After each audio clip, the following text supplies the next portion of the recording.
आज आपण बोलणार आहोत एका अशा व्यक्तिमत्वाबद्दल ज्यांनी फक्त एका राजाला नाही घडवलं, तर एका विचारातून, एका संकल्पनेतून एक संपूर्ण राष्ट्र उभं केलं.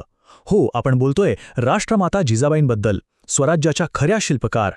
बघा, हे एकच वाक्य जिजाबाईंचं महत्त्व सांगायला पुरेसं आहे. इतिहासात राजे अनेक झाले, पराक्रमी योद्ध्यांना जन्म देणाऱ्या माताही अनेक झाल्या, पण फरक इथे आहे.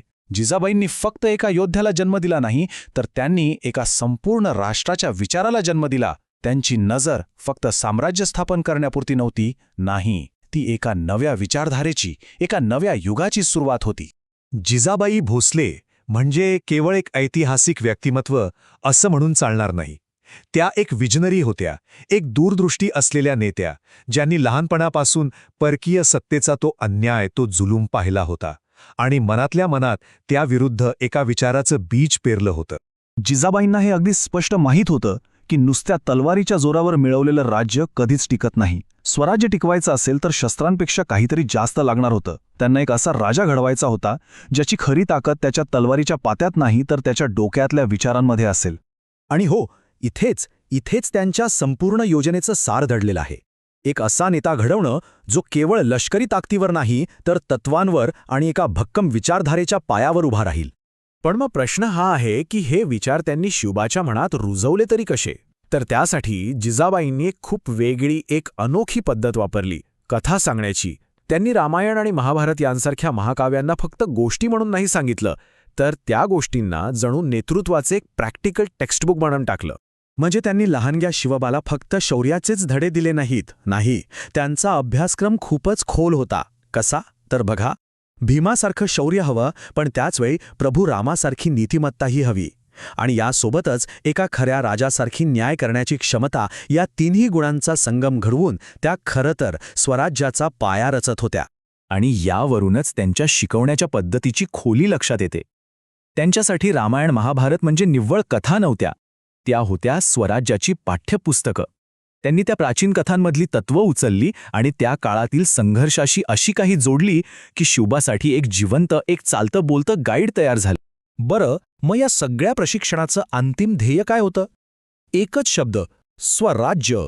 पण थांबा, जिजाबाईंसाठी स्वराज्य म्हणजे फक्त राजकीय स्वातंत्र्य मिळवणं नव्हतं, नाही, ती एक खूप मोठी सामाजिक दूरदृष्टी होती.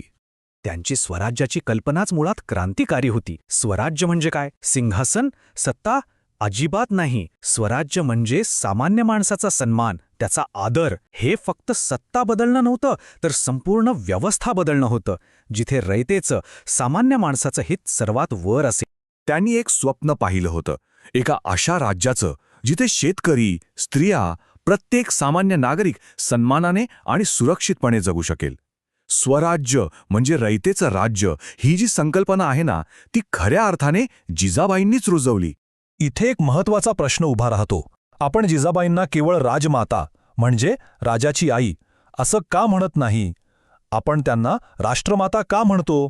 तर या दोन शब्दांमध्ये, या दोन पदव्यांमध्ये जमीन आसमानाचा फरक आहे. आणि हा फरकच त्यांच्या कामाचं सार सांगतो. बघा, राजमाता ही पदवी तर त्यांना वारसा हक्काने मिळालीच असली, पण राष्ट्रमाता ही उपाधी त्यांनी एका राजाला वाढवून नाही मिळवली, तर एका राष्ट्राची विचारधारा घडवून मिळवली. ही पदवी त्यांनी स्वतःच्या कर्तृत्वाने कमावली आहे.